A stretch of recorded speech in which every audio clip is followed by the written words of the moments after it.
호스피스 완화 의료 및 임종 과정에 있는 환자의 연명의료 결정에 관한 법률입니다. 본 분야에서는 총칙과 호스피스 완화 의료 분야에서 시험 문제가 출제될 예정입니다. 법률의 구성을 좀 보겠습니다. 1장이 총칙이고요. 그리고 4장이 호스피스 완화 의료 부분입니다. 그래서 1장과 4장을 중점적으로 보면 되고 2장과 3장은 연명의료 중단 등 결정의 관리 체계와 이행 부분입니다. 이 부분에서는 17조, 18조에 해당하는 환자가 연명의료 중단을 어떻게 결정했는지에 대한 의사를 확인하는 방법만 보면 될 것 같고 나머지는 읽어보는 것으로 넘어가겠습니다. 그리고 5장 보칙과 벌칙도 역시 읽어보는 것으로 대신해도 될 것 같습니다. 호스피스 완화 의료 및 임종 과정에 있는 환자의 연명의료 결정에 관한 법률은 올해 처음으로 시험 범위에 속하기 때문에 총칙과 그 4장의 호스피스 완화 의료 부분만 좀 중점적으로 보면 되지 나머지 부분을 너무 세세하게 외우느라고 많은 시간을 소비할 필요는 없을 것 같습니다. 1장 총칙부터 보겠습니다. 제1조 목적입니다. 이 법은 호스피스 완화 의료와 임종 과정에 있는 환자의 연명 의료와 연명 의료 중단 등 결정 및 그 이행에 필요한 사항을 규정함으로써 환자의 최선의 이익을 보장하고 자기 결정을 존중하며 인간으로서의 존엄과 가치를 보호하는 것을 목적으로 합니다. 제2조의 이 법에서 사용되는 용어의 정의를 보겠습니다. 1번 임종 과정이란 회생의 가능성이 없고 치료에도 불구하고 회복되지 아니하며 급속도로 증상이 악화되어 사망에 임박한 상태를 말합니다. 임종 과정에 있는 환자란 담당 의사와 해당 분야 전문의 한 명으로부터 임종 과정에 있다는 의학적 판단을 받은 자를 말합니다. 임종 과정에 있는 환자는 담당 의사 혼자 결정하나요? 그렇지 않죠. 담당 의사와 해당 분야 전문의 한 명으로부터 의학적 판단을 받은 자를 말합니다.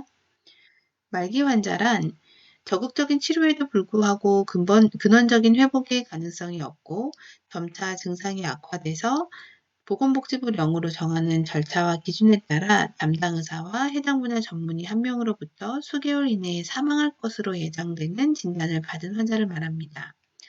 말기 환자 역시 담당 의사와 해당 분야 전문의 한 명이 수개월 이내에 사망할 것으로 진단한 그런 환자를 의미하겠습니다. 시행 규칙을 보면 말기 환자 진단 기준을 조금 더 정확하게 언급하고 있습니다. 임상적인 증상, 다른 질병 또는 질환의 존재 여부, 약물 투여 또는 시술 등에 따른 개선 정도, 종전의 진료 경과, 다른 진료 방법의 가능 여부, 이런 것들을 모두 종합적으로 고려해서 말기 환자를 진단하겠습니다. 다음은 연명의료입니다. 연명의료란 임종 과정에 있는 환자에게 하는 심폐소생술, 혈액투석, 항암제 투여, 인공호흡기 착용 및 그 밖의 대통령령으로 정하는 의학적 시술로서 치료 효과 없이 임종 과정의 기간만 연장하는 것을 연명의료라고 합니다. 이때 사용되는 대통령령으로 정하는 의학 시술로는 체외 생명유지술, 수혈, 혈압 상승제 투여 등이 속하겠습니다. 이 연명의료에 속하는 의학적 시술로는 무엇이 있겠는가라는 것이 시험 문제에 나올 수 있겠고, 그래서 심폐소생술, 혈액투석, 항암제 투여, 인공호흡기 착용, 체외 생명유지술, 수혈, 혈압 상승제 투여 이것들을 선택할 수 있어야겠습니다. 그래서 이 부분은 암기해야겠죠.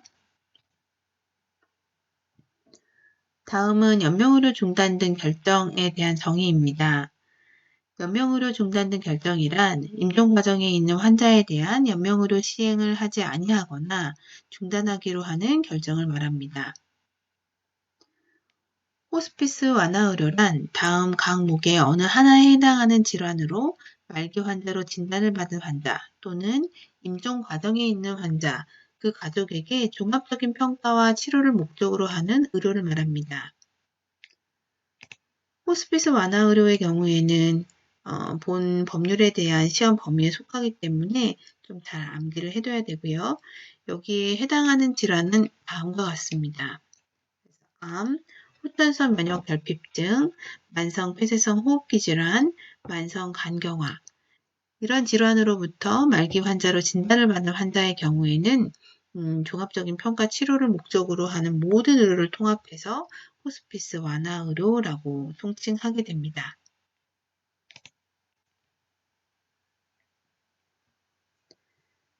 계속해서 정의 부분입니다. 담당 의사란 의료법에 따른 의사로서 말기 환자 또는 임종 과정에 있는 환자를 직접 치료하는 의사를 말합니다.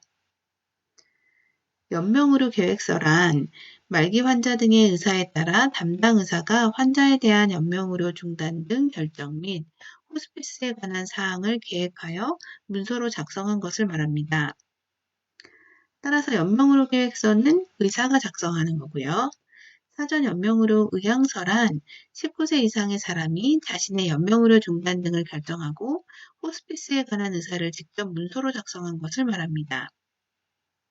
따라서 사전 연명의료 의향서는 환자가 작성하겠습니다. 제3조는 기본 원칙입니다. 굉장히 당연한 건데 그래도 한번 읽어볼게요. 1항 호스피스와 연명의료 및 연명의료 중단 등 결정에 관한 모든 행위는 환자의 인간으로서의 존엄과 가치를 침해하여서는 아니 된다. 2항 모든 환자는 최선의 치료를 받으며 자신이 앓고 있는 상병의 상태, 예후 및 향후 본인에게 시행될 의료 행위에 대하여 분명히 알고 스스로 결정할 권리가 있다. 3항 의료법에 따른 의료인은 환자에게 최선의 치료를 제공하고 호스피스와 연명의료 및 연명의료 중단 등 결정에 관하여 정확하고 자세하게 설명하며 그에 따른 환자의 결정을 존중하여야 한다. 이게 기본 원칙이고요. 제4조 다른 법률과의 관계입니다. 이 법은 호스피스와 연명의료, 연명의료 중단 등 결정 및 그 이행에 관해서 다른 법률에 우선하여 적용합니다. 5조 국가 및 지방자치단체의 책무입니다. 1항 국가와 지방자치단체는 환자의 인간으로서의 존엄과 가치를 보호하는 사회적, 문화적 토대를 구축하기 위하여 노력하여야 한다. 2항 국가와 지방자치단체는 환자의 최선의 이익을 보장하기 위하여 호스피스 이용의 기반 조성에 필요한 시책을 우선적으로 마련하여야 한다. 5조의 경우 환자의 인간으로서의 존엄과 가치, 보호, 그리고 사회적 문화적 토대 구축, 이것은 누구의 책무인가? 라고 문제가 나왔을 경우 국가와 지방자치단체라고 선택할 수 있어야겠습니다. 그래서 국가와 지방자치 책무로서 뒤를 선택하는 거나 이 뒤에를 보고 앞쪽을 선택하는 것 모두 염두에 두고 암기를 하면 좋겠습니다.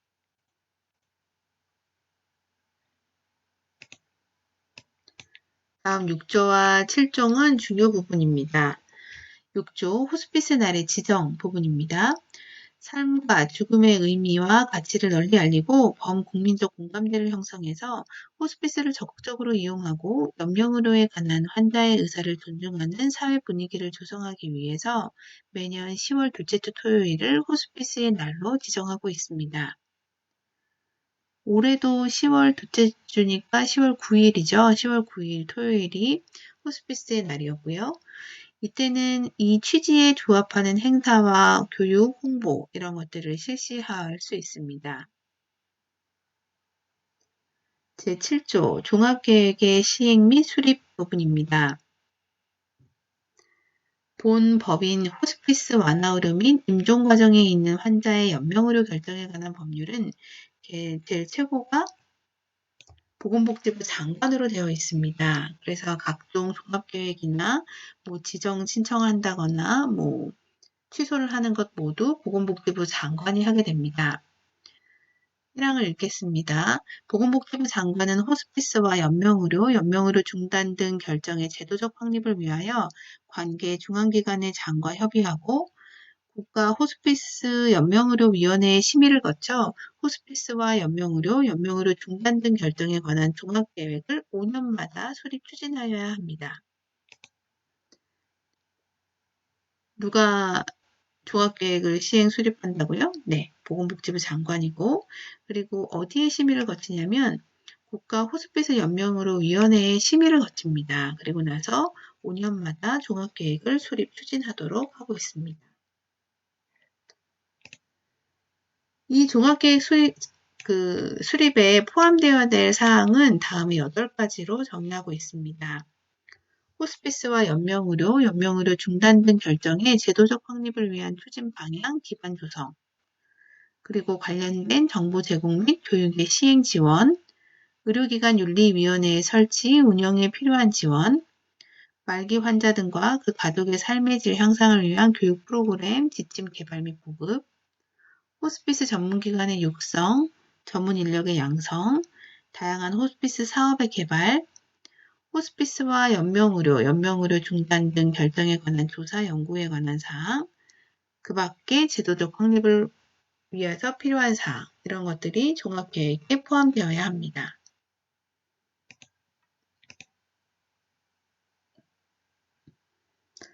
그리고 보건복지부 장관은 종합계획을 수립할 때 생명윤리 및 안전에 관해서 사회적으로 심각한 영향을 미칠 수 있는 사항에 대해서는 국가생명윤리심의위원회와 협의하여야 합니다. 그리고 보건복지부 장관은 이 세워진 종합계획에 따라서 매년, 아까는 5년마다 종합계획을 수립을 했다면 매년 시행계획을 수립하고 시행해야 합니다. 그리고 그 추진 실적을 평가받도록 하고 있습니다.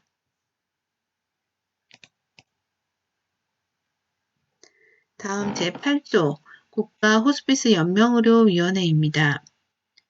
이런 종합계획을 세우고 시행계획을 세웠으면 이거에 대한 심의를 해야 되는데 보건복지부에서 하고 있고요. 이거를 개인 단독으로 한다거나 몇몇 위원들이 하는 것이 아니라 보건복지부 장관 소속으로 국가호스피스 연명의료위원회를 구성하고 그 위원회에서 심의를 하게 됩니다. 위원회 위원장은 위원장을 포함해서 15인 이내 위원으로 구성이 되고 위원장은 보건복지부 차관이 맡습니다. 그러니까 국가호스피스 연명의료위원회는 보건복지부 장관 소속으로 되어 있지만 그 위원장은 보건복지부 차관이 되고 15명 정도의 위원으로 구성이 된다. 이렇게 암기를 하고요. 위원회 임기는 3년으로 하고 한 차례 연임할 수 있습니다. 그 밖에 시행규칙에 국가호스피스 연명의료위원회가 어떤 경우에 해임이 되거나 해촉이 될 수 있는지에 대해서 자세하게 규정을 하고 있어서 이 부분은 읽어보면 될 것 같습니다. 암기할 필요는 없어요. 그리고 시행규칙에 전문위원회를 둘 수 있는 것도 규정을 하고 있습니다. 국가호스피스 연명의료위원회는 그 위원회의 심의사항을 전문적으로 검토하기 위해서 필요한 경우에 분야별 전문위원회를 둘 수 있습니다. 이 분야별 전문위원회는 위원장 1명을 포함해서 10명 이내의 위원으로 구성을 하고요. 보건복지부 장관이 임명하거나 위촉하게 됩니다.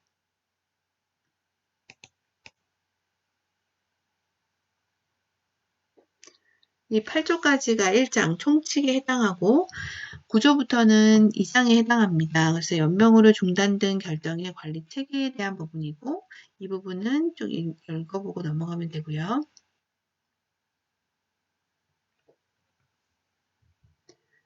15조부터가 제3장 연명으로 중단 등 결정의 이행 부분입니다. 이 중에서는 환자의 의사를 어떻게 확인하겠는가에 대한 부분이 중요한데 제17조 보겠습니다. 제17조 환자의 의사 확인 부분입니다. 1항 연명의료 중단 등 결정을 원하는 환자의 의사는 다음 각 호의 어느 하나의 방법으로 확인한다. 1. 의료기관에서 작성된 연명의료 계획서가 있는 경우 이를 환자의 의사로 본다. 연명의료 계획서가 있는 경우 2. 담당 의사 및 해당 분야 전문의 1명이 다음 항목을 모두 확인한 경우에도 같다. 감호 환자가 사전 연명의료 의향서의 내용을 확인하기에 충분한 의사 능력이 없다는 의학적 판단이 있는 경우 아니면 사전 연명의료 의향서가 작성되었다는 그 사실 자체가 모두 확인된 경우에도 환자가 이런 연명의료 중단을 결정한 의사가 있다고 확인한 것으로 합니다.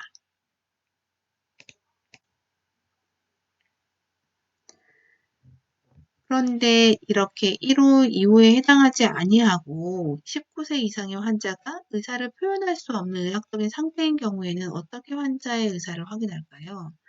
이 경우에는 환자 가족 2명 이상이 일치하는 진술이 있고 담당 의사와 해당 분야 전문의 1명이 확인을 해주면 환자의 의사가 있다라고 확인을 할 수 있겠습니다. 이 경우에 환자 가족은 어느 경우에 해당을 하나요? 그래서 밑에 나와 있죠?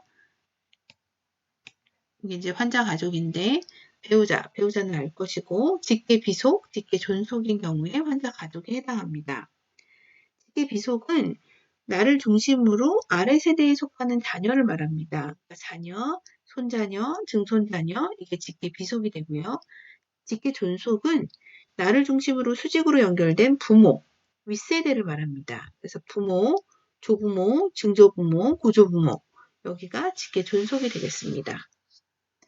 그런데 이렇게 가목부터 다목까지 해당하는 사람이 없는 경우에는 형제 자매가 환자 가족이 역할을 할 수 있겠습니다.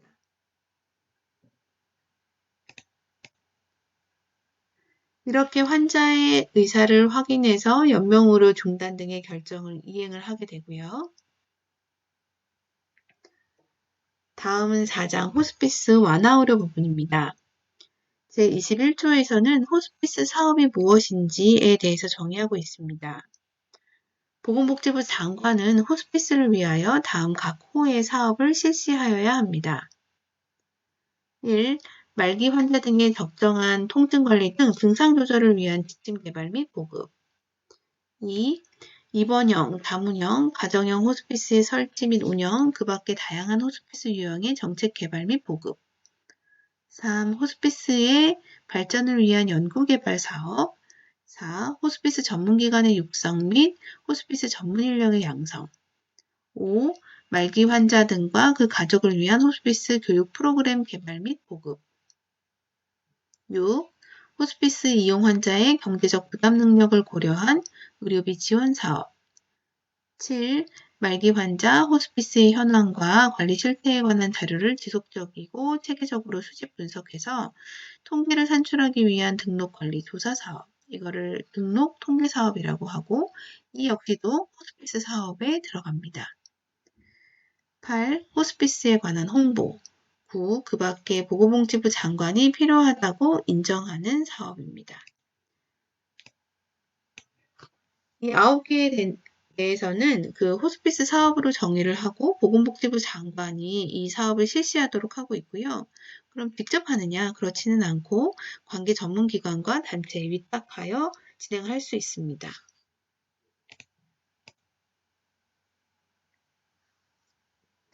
호스피스 완화의료 사업의 위탁은 중앙호스피스센터, 권역별 호스피스센터, 그리고 보건의료와 관련된 공공의료기관에 해당 사업을 위탁해서 진행할 수 있다라고 되어 있고 그것은 시행령으로 규정하고 있습니다. 제22조는 자료 제공의 협조입니다. 보건복지부 장관은 등록 통계 사업에 필요한 경우에는 관계기관과 단체의 자료의 제출이나 의견의 진술 등을 요구할 수 있습니다. 아까 호스피스 사업 중에 7번이었나요? 네, 이거죠. 등록 통계 사업의 경우에는 이때 필요한 자료에 대해서 관계기관이나 단체에 협조를 요청할 수 있다라는 규정입니다.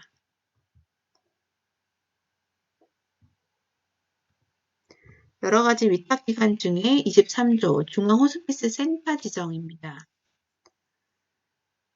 보건복지부 장관은 다음에 각 호의 업무를 수행하기 위해서 종합병원을 중앙호스피스 센터로 지정할 수 있습니다. 이 경우에는 국공립의료기관을 우선적으로 지정하게 되고요. 다음 7개가 중앙호스피스 센터의 업무에 해당하겠습니다. 이 중 1항하고 5항의 경우는 권역응급센터, 권역 호스피스 센터 와도 동일한 업무가 되겠고, 나머지 포괄적으로 호스피스 사업에 대한 업무들은 중앙 호스피스 센터에서 맡아서 수행을 하게 됩니다. 1. 말기 환자의 현황 및 진단, 치료, 관리에 관한 연구. 2. 호스피스 사업에 대한 정보, 통계의 수집, 분석 및 제공. 3. 호스피스 사업의 계획 및 작성. 4. 호스피스에 관한 신기술의 개발 및 보급. 5. 호스피스 대상 환자에 대한 호스피스 제공. 6. 호스피스 사업 결과의 평가 및 활용. 7. 그 밖에 말기 환자 관리에 필요한 사업으로서 보건복지부령으로 정하는 사업. 이렇게 7가지가 중앙 호스피스 센터의 지정 업무가 되겠습니다.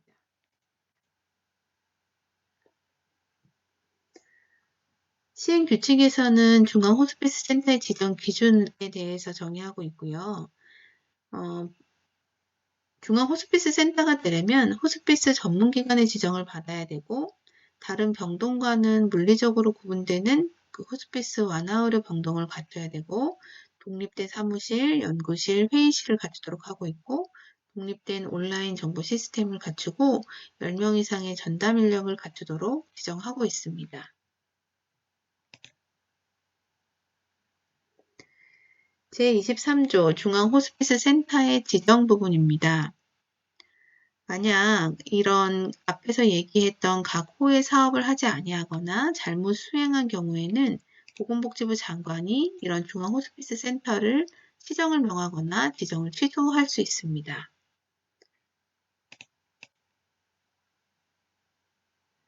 그리고 중앙 호스피스 센터의 지정하고 그 취소에 대해서는 어떤 것들이 필요하고 어떤 과정을 겪는지에 대해서 시행 규칙에 명확하게 나와 있고요. 그 운영에 대해서도 규정을 하고 있습니다. 다음 24조에는 권역별 호스피스 센터의 지정입니다. 보건복지부 장관은 다음에 각 호의 업무를 수행하기 위해서 종합병원을 권역별 호스피스 센터로 지정할 수 있습니다. 이 경우 역시도 국공립의료기관을 우선적으로 지정을 하게 되고요. 권역별 호스피스 센터에서 하는 업무들을 앞에 중앙 호스피스 센터의 업무들과 연계해서 어떤 차이가 있는지를 확인할 필요가 있습니다. 시험 문제 내기 좋겠죠.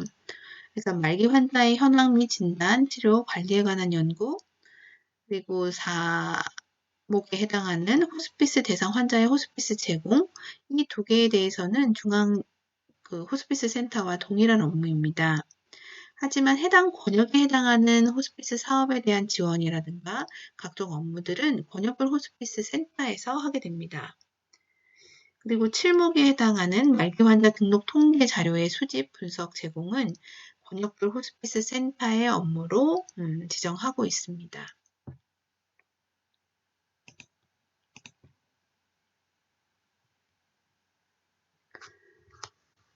다음 권역별 호스피스 센터의 지정 부분입니다. 보건복지부 장관은 다음 앞에서 지정했던 사업을 진행하지 않았거나 잘못 시행한 경우에는 시정을 명하거나 역시 지정을 취소할 수 있습니다.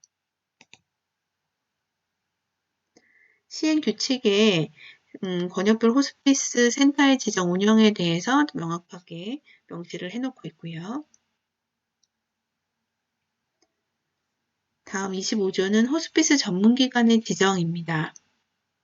1항 보건복지부 장관은 호스피스 대상을 대상으로 호스피스 전문기관을 설치 운영하려는 의료기관 중에 시설, 인력, 장비를 기준을 충족하는 의료기관을 입원형, 자문형, 가정형으로 구분해서 호스피스 전문기관으로 지정할 수 있습니다. 그래서 호스피스 전문기관에는 종류가 3가지 크게 나눠지고요.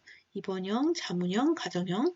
그래서 어떤 호스피스 전문기관을 설치해서 운영하려고 하는 의료기관은 아무래도 보건복지부 영으로 정하는 그 기준을 명확하게 해서 보건복지부 장관에게 신청하면 호스피스 전문기관으로 지정을 받을 수 있습니다.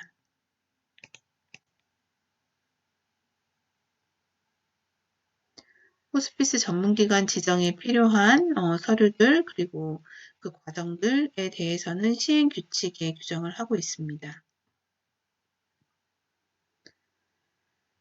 만약 호스피스 전문기관의 장이 보건복지부령으로 정하는 인력, 시설, 장비 등의 중요한 사항을 변경하려는 경우에는 보건복지부 장관에게 그 변경 사항을 신고하여야 합니다. 다음 27조가 중요한데요. 27조는 의료인의 설명의 의무를 말하고 있습니다. 호스피스 전문기관의 의료인은 호스피스 대상 환자나 그 가족에게 호스피스 선택과 이용 절차에 대해서 설명하여야 합니다. 그리고 그 소속 의사와 한의사는 호스피스를 시행하기 전에 그 치료 방침에 대해서 설명하도록 되어 있고, 호스피스 대상 환자나 그 가족이 질병의 상태에 대해서 알고자 할 때에는 이를 설명하여야 합니다. 그러니까 호스피스 전문기관의 의료인은 그 호스피스 선택과 이용 절차에 대해서 설명을 해야 되고요. 의사나 한의사는 그 치료 방침에 대해서 설명을 하도록 되어 있습니다. 그래서 의료인이 어떤 설명의 의무가 있는지 이 부분은 암기가 필요합니다.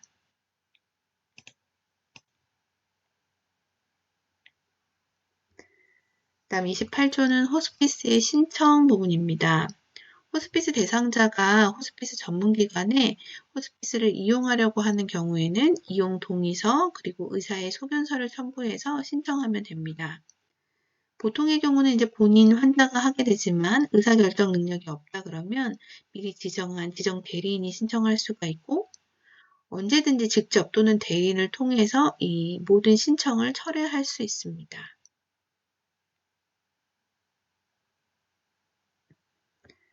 그리고 보건복지부 장관은 호스피스의 질을 향상시키기 위해서 이런 호스피스 전문기관에 대해서 각 호의 사항을 평가할 수 있습니다. 그래서 시설, 인력, 장비 등의 질과 수준에 대해서 평가하고 호스피스 질관리 현황이나 그 밖에 보건복지부 령으로 정하는 사항에 대해서 평가할 수 있습니다.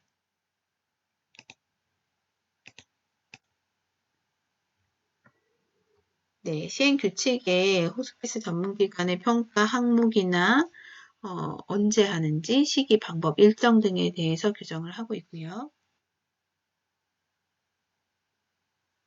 그 부분은 읽고 넘어가면 될 것 같습니다. 제30조 호스피스 전문기관의 지정 취소입니다. 앞에서 계속 얘기했던 대로 보건복지부 장관이 보통의 경우 지정을 하거나 지정을 취소하는 것들을 계속 할 수 있다라고 되어 있고 호스피스 전문기관의 지정도 역시 마찬가지입니다.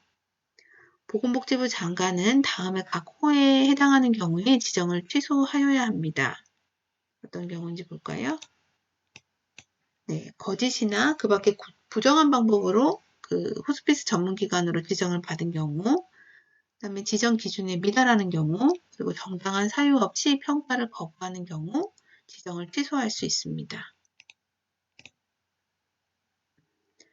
여기까지가 4장에 해당하고요. 그 다음에는 5장 보칙,